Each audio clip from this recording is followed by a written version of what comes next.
अंजना है, जो संसार को ज्ञानवान उद्धार करता हनुमान, संकट मोचन हनुमान स्वरूप पुत्र दे रही है। तो दूसरी ओर कैकसी है, जो विष स्वरूपा है। वो विषवृत्ति में पूतना और दानवों की मां धनु स्वरूपा है।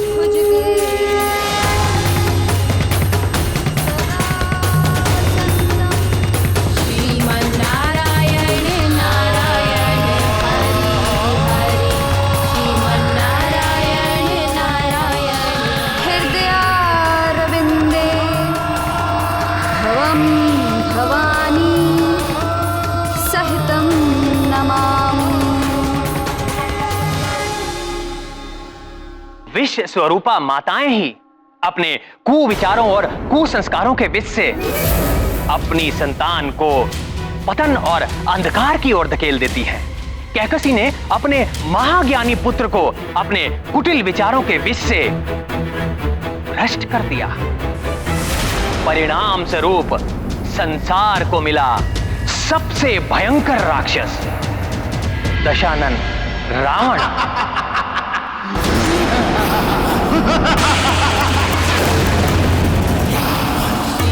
श्रीमन्नारायण नारायण हरि हरि श्रीमन्नारायण। प्रिय कैकसी, तुम्हें नहीं लगता ईश्वर पूजा के लिए जलाए गए दियों से अधिक उजाला तुम्हारे इन आभूषणों की चमक से है इस आश्रम में?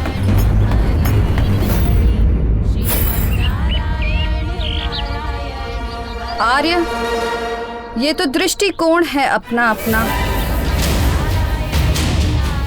पूजा के दीप हो या हमारे पुत्र के दिए हुए ये आभूषण, मूल उद्देश्य तो आश्रम को उज्जवल रखना ही है।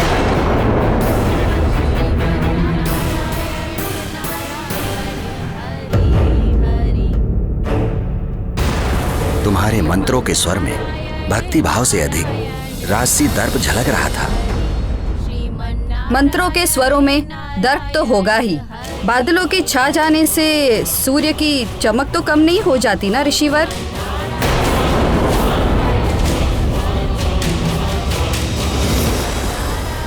आश्रम में रहते हुए भी हम लंका की राजमाता हैं।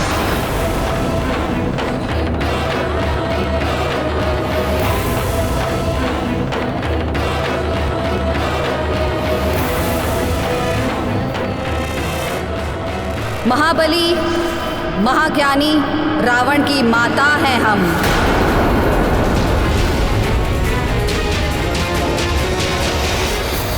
माँ के संस्कार, स्वभाव और सोच।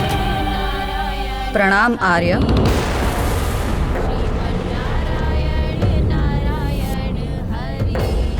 मैं भी तो रावण का पिता हूँ, किंतु रावण के लिए आपके पास किंतु परंतु के अलावा और कुछ है ही नहीं।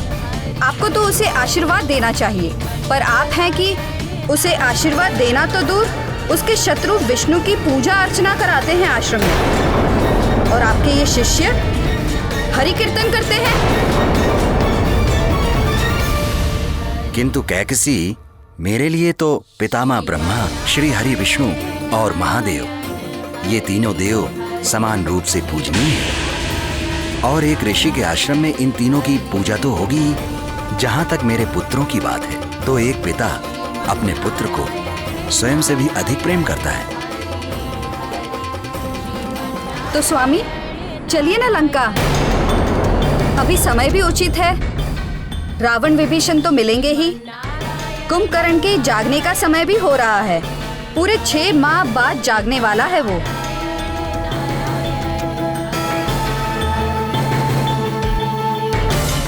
मैं अपने इस अनार्थ प्रदेश के आश्रम में ही ठीक हूँ। मेरे लिए लंका जाने का समय तब आएगा जब रावण अपने बड़े भाई कुबेर को उसकी लंका और पुष्पक विमान सम्मान सहित लौटाए और अधर्म का मार्ग त्याग कर धर्म पथ का अनुसरण करेगा।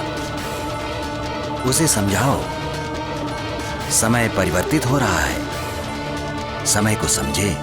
समय के विषय में सोचना दुर्बलों का काम होता है। समय तो दास होता है महाबलियों का। और रही बात लंका की, तो लंका तो कभी कुबेर को नहीं मिलेगी। हमारा पुत्र है लंका का अधिपति। शीघ्र ही तीनों लोगों का अधिपति होगा हमारा पुत्र, आपका पुत्र, त्रिलोक स्वामी रावण, ऋषि विश्रवा का पुत्र। मैं रावण का पिता हूं। उसका हर सत्य से सामना कराना मेरा कर्तव्य है। तुम्हारा ये स्वप्न कभी पूर्ण नहीं होगा, क्योंकि जो मैं देख पा रहा हूं वो तुम नहीं देख पा रही हो। नेत्र हम भी खुले रखते हैं आर्य। कैकशी, यदि प्रकाश ना हो तो आंखें अंधे के समान हो जाती हैं, और यदि प्रकाश तीव्र हो तो भी कुछ दिखाई नहीं देता। संसार एक नए युग के आलिंगन को तत्पर है। जाकर बताओ रावण को कि अब भी समय है, संभल जाए, धर्म का मार्ग अपना ले। काल उससे अधिक दूर नहीं है।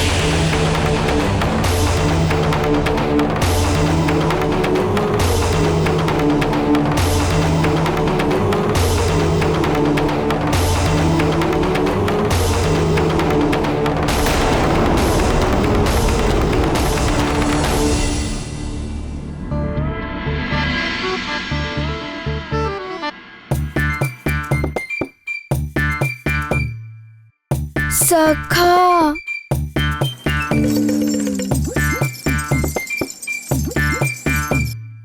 माँ हर दिन कहती हैं कि प्रातः उठते ही स्नान करो, स्वस्थ रहोगे, मन प्रसन्न रहेगा दिन भर। किंतु मैं तो प्रतिदिन करता ही हूँ। कभी कुछ बड़ा करने को मन करता है कि नहीं?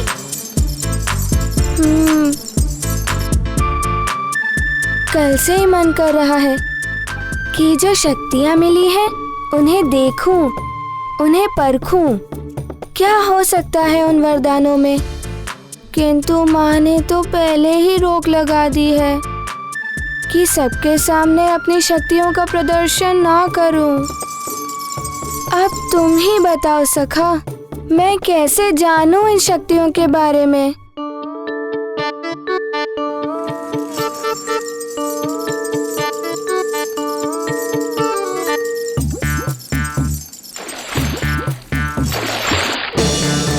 क्या कर रहे हो सखा?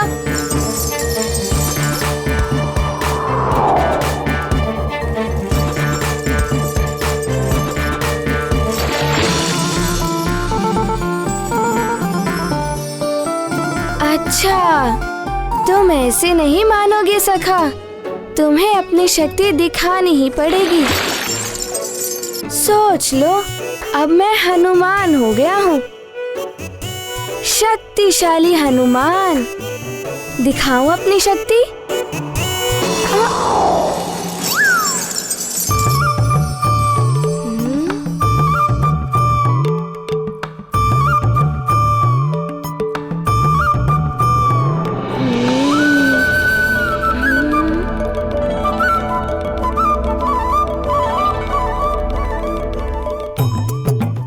सखा, यहाँ पर तो कोई भी नहीं है।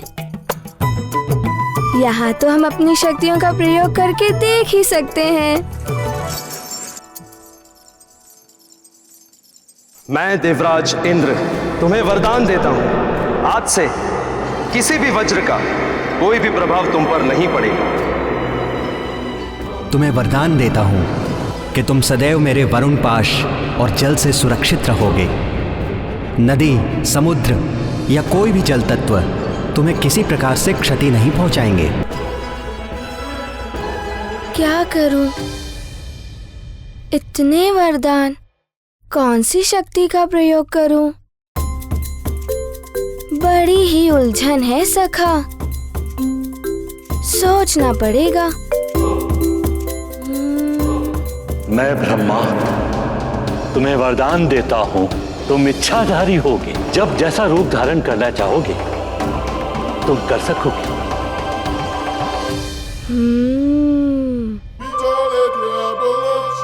इच्छाधारी रूप। ब्रह्मा जी ने तो बहुत ही अच्छा वरदान दिया है। इसे प्रयोग करने में तो बड़ा ही आनंद आएगा। तो क्या बनूं मैं?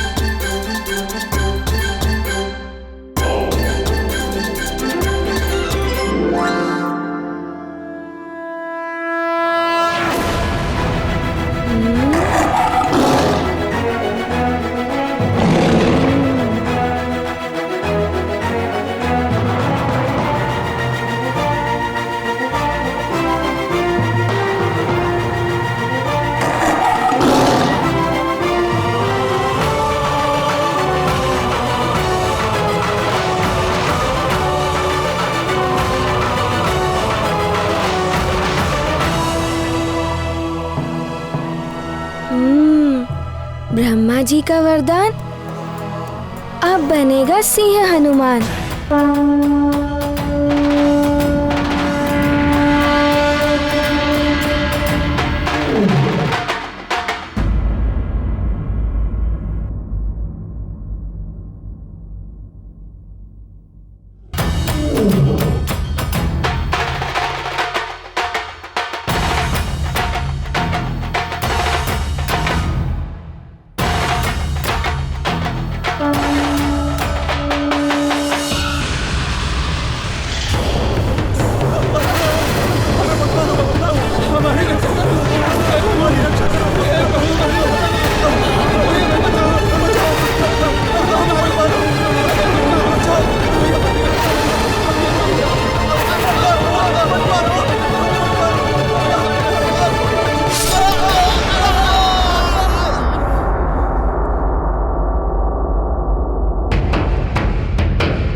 हम बच गए, हमारे प्राण बच गए, हम बच गए, हमारे प्राण बच गए, हम बच गए, हम बच गए, हम बच गए। महारानी मंदोदरी, आप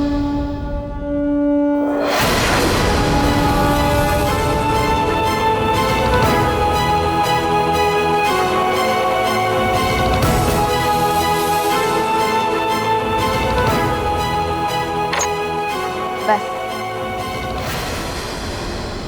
तुम्हारे शीश मेरे चरणों में नहीं, मात्र ईश्वर और माता पिता के चरणों में ही झुकने चाहिए। अब जा, तुम सब स्वतंत्र हो। हम सब स्वतंत्र हैं, हम सब स्वतंत्र हैं। महारानी की जय हो। अब ठहरिए, आप यहाँ से नहीं, पीछे से जाइए।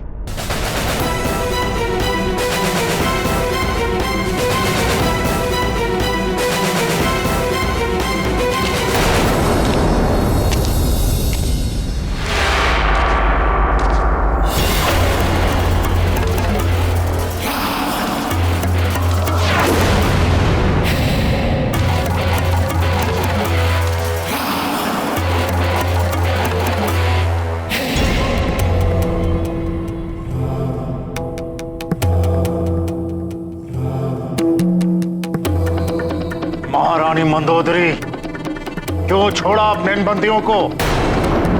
पूर्णमासी के दिन इनकी बलि चढ़ानी थी हमें। अपने पति को निर्बलों पर अत्याचार और अन्याय करने से रोकना हर पत्नी का धर्म होता है। वही निभा रही हूँ स्वामी। सुन लो महारानी, मुझे तीनों लोकों पर शासन करना है और उसके लिए भय का होना आवश्यक है। भय ही विजय का मार्ग प्रशस्त करता है। उन निर्बलों में भय फैलाकर ही उन्हें जीता जा सकता है। निर्बलों को प्रेम से भी जीता जा सकता है स्वामी।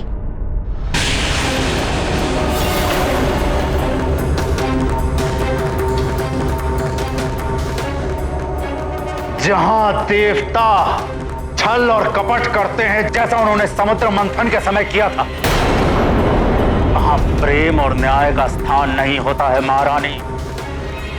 और आप मुझे पत्नी धर्म की दुहाई दे रही हैं, तो आपको याद दिला दूं, पत्नी का केवल एक धर्म होता है, अपने पति का साथ देना।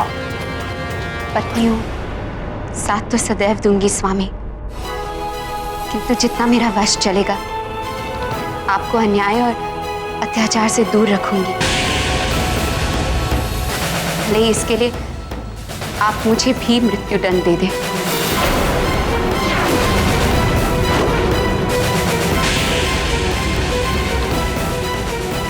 पतिव्रता पत्नी, कैसी पत्नी मिली है मुझे, हाँ? ऐसी पत्नी मिली है मंदोदरी जिसके महत्व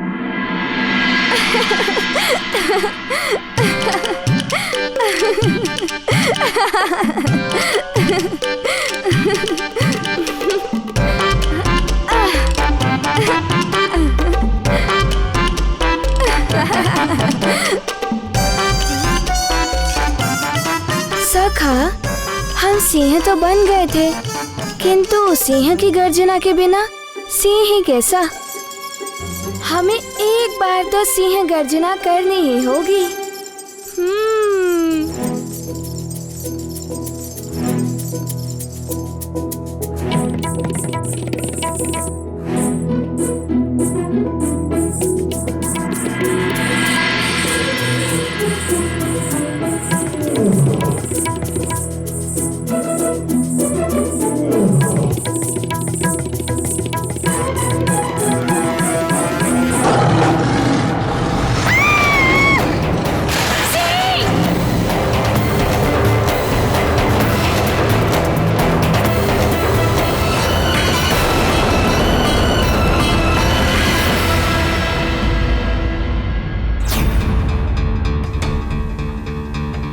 शांत हो जाइए नानी, शांत हो जाइए।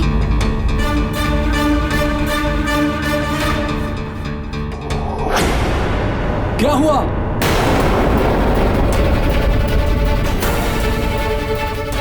ये सिंह की दहाड़ कैसी?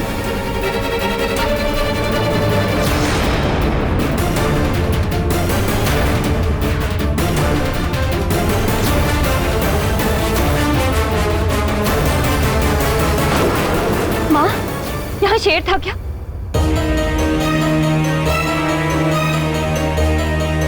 दहाड़ की आवाज तो यहीं से आई थी।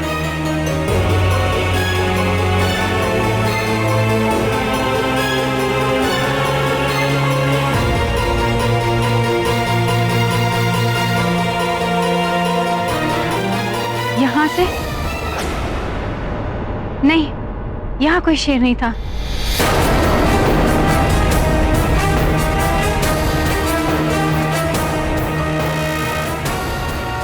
नानी, वो सिंह था ना, मैं तो कुछ भी बोलता रहता।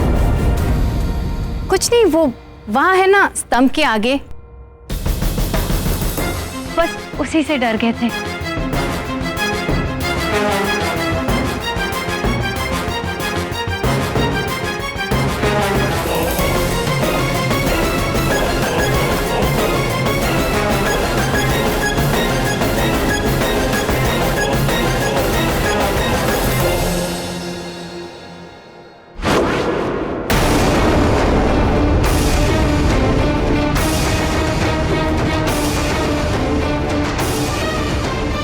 कुछ तो हुआ है जिससे माँ भयभीत हो गई थी।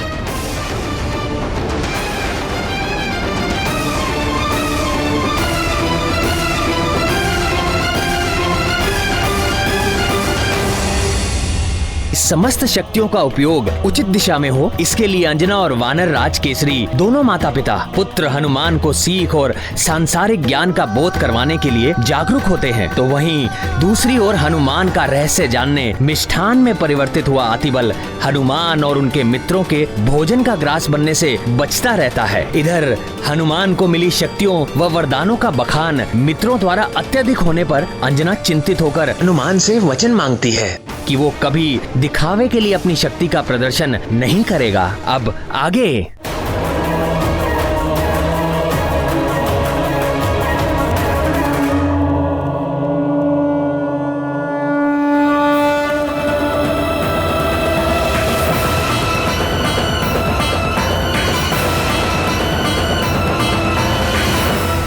मैं वचन देता हूँ माँ,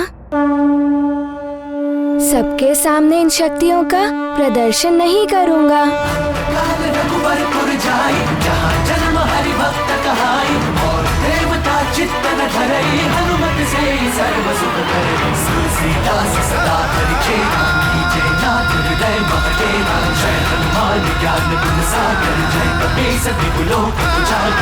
पाँव